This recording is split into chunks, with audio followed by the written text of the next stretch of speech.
Bonjour à toutes et à tous, dans cette vidéo nous allons parler des fonctions sinus et cosinus qui sont deux fonctions élémentaires que vous avez déjà vues dans le secondaire et qui sont absolument fondamentales.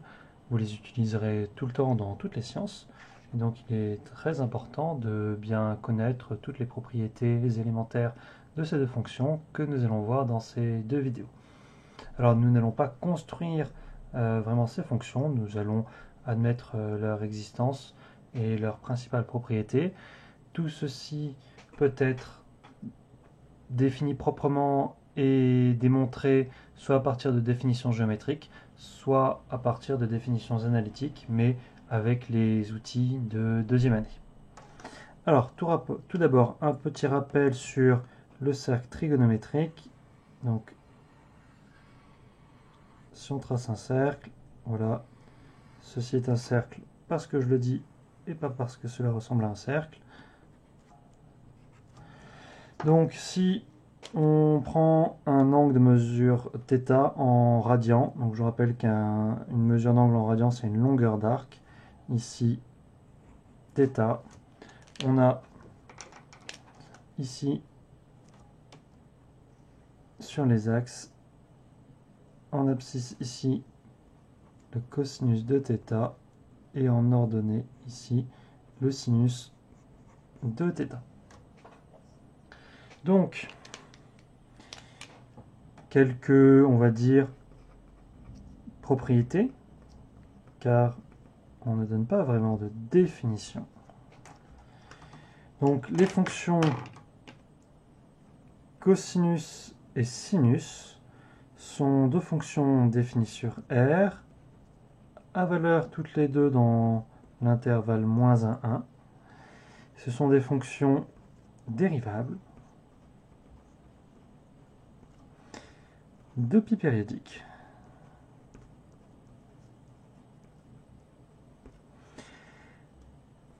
La fonction cosinus est paire et la dérivée du cosinus c'est l'opposé du sinus et la fonction sinus est impaire et donc la dérivée du sinus c'est ici le cosinus. Relation fondamentale. Alors, vous devez savoir plein de choses sur ces fonctions. Par exemple, l'allure de leur courbe, des valeurs particulières et aussi quelques formules trigonométriques. Donc, pour commencer, pour l'allure des courbes, on peut tracer ceci à main levée sur 0 pi sur 2, vu qu'on a des fonctions 2 pi périodiques. Sur 0,2 pi, pardon. Donc, si on a ici 0, 1, moins 1, on sait que, allez, on va dire que, alors normalement pi c'est environ, on va dire 3 à main levée. Donc là, on ne fait pas un tracé à l'échelle. Donc, pi sur 2, pi, 3 pi sur 2 et 2 pi. Et on trace facilement. Alors, on part du fait que le cosinus en 0 vaut 1. Ça me donnera que le sinus est strictement décroissant. Donc, cosinus en 0 vaut 1. S'annule en pi sur 2 vaut moins 1 en pi. S'annule en 3 pi sur 2. Et donc, vaut 1 en 2 pi. Et le sinus, on va placer quand même les points, vaut 0 en 0, comme toute fonction impaire bien sûr. Hop.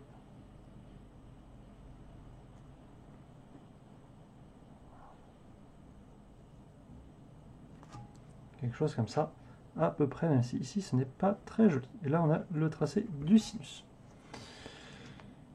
Quelques propriétés qu'il faut savoir. Alors il y en a tellement que je ne vais pas toutes les donner. Le cosinus est strictement décroissant sur 0π, strictement croissant sur pi de pi. Le sinus, on pourrait ici, hop, sera strictement croissant sur moins pi sur 2, pi sur 2. Le sinus en 0 vaut 0, le cosinus en 0 vaut 1, et on a les valeurs particulières en pi sur 6, pi sur 4, pi sur 3. Je vous renvoie vers le formulaire de trigonométrie distribué en début d'année, à la rentrée. Donc ça, ces valeurs doivent être connues parfaitement. On en reparlera en classe si vous le désirez. Alors, maintenant, qu'est-ce que vous devez connaître comme formule? Eh bien, tout d'abord, les formules d'addition.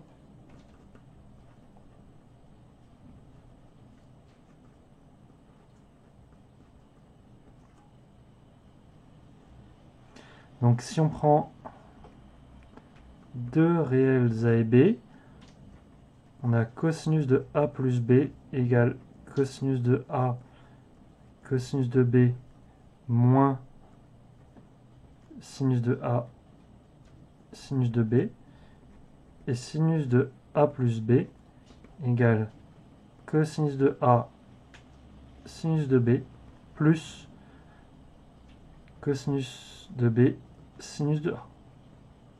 Je vous laisse écrire ce que cela donne pour b égale a. Cela vous donne des formules fondamentales que l'on appelle les formules de duplication. À partir de ces formules, on retrouve tout le formulaire. Donc ce formulaire est autant à savoir qu'à savoir retrouver. C'est-à-dire qu'il faut savoir que ces formules existent, connaître leur forme. Les formules que vous manipulerez souvent, vous les connaîtrez, et puis celles que vous manipulerez moins souvent, vous devrez surtout savoir les retrouver efficacement. On verra ça en classe. À partir de ces formules, on retrouve aussi d'innombrables formules de symétrie. Par exemple, ici, vous pouvez voir que la courbe du sinus s'obtient par translation à partir de la courbe du cosinus. Je vous laisse traduire cela par des formules mathématiques.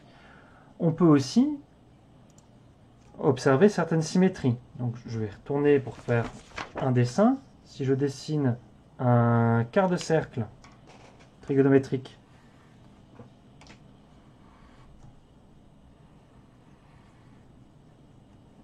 donc 1, 0, 1.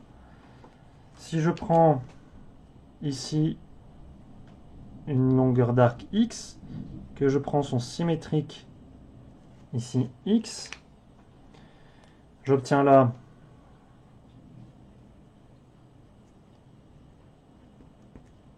pi sur 2 moins x. Et puis donc on peut regarder les sinus et cosinus à chaque fois pour x et pi sur 2 moins x. On obtient par exemple que si x est un nombre réel, le cosinus de pi sur 2 moins x est égal au sinus de x, et le sinus de pi sur 2 moins x est égal au cosinus de x. Je vous laisse démontrer ces formules avec les formules d'addition. Maintenant, ce ne sont pas les seules formules utiles, il y en a beaucoup d'autres. Cosinus de pi moins x, par exemple.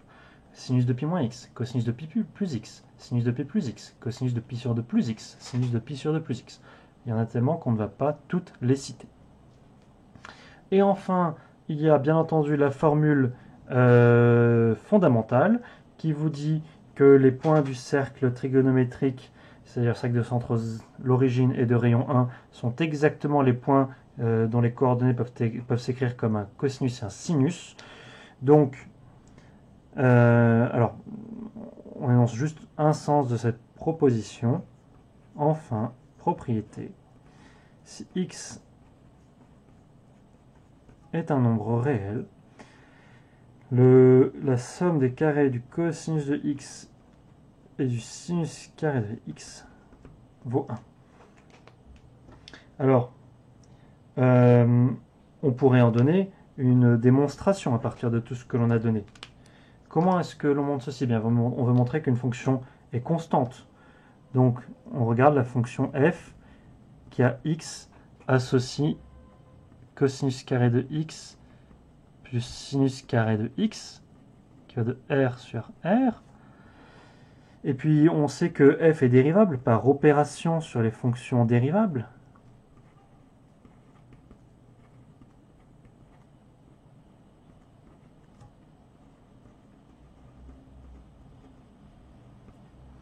Et puis on peut dériver.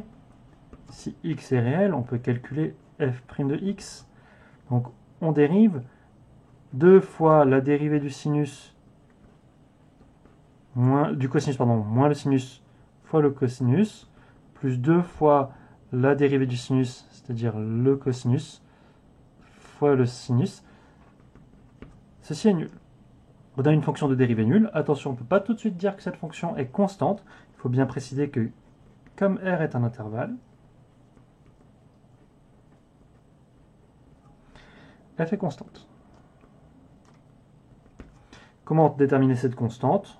On peut par exemple calculer f de 0 qui vaut cosinus carré de 0 plus sinus carré de 0, et cela fait 1. Donc on obtient bien ceci. Alors, ce qu'on a fait, c'est pas complètement, on va dire, raisonnable, dans le sens où ceci, on peut plutôt le voir comme une propriété fondamentale qui définit le sinus et le cosinus. Mais bon, on a déjà ceci, ça peut être un exercice type, disons, une idée importante pour montrer ce type d'inégalité, voir ceci comme une fonction, montrer que cette fonction est constante en dérivant. Et enfin, dernière chose à savoir sur sinus et cosinus, le fait que vous ayez ces dérivées croisées vous donne des taux d'accroissement. Donc, dernière chose, une remarque, une limite très importante à connaître, le quotient sinus de x sur x, que l'on pourrait voir comme une forme indéterminée, que nenni. On peut voir ça comme le taux d'accroissement sinus x moins sinus 0 sur x moins 0, et donc lorsque x tend vers 0, cela tend vers 1. De la même manière, un peu moins utile quand même, cosinus x moins 1 sur x tend vers 0 lorsque x tend vers 0. Et voilà pour aujourd'hui. Dans la vidéo suivante, nous attaquerons une nouvelle fonction, la fonction tangente.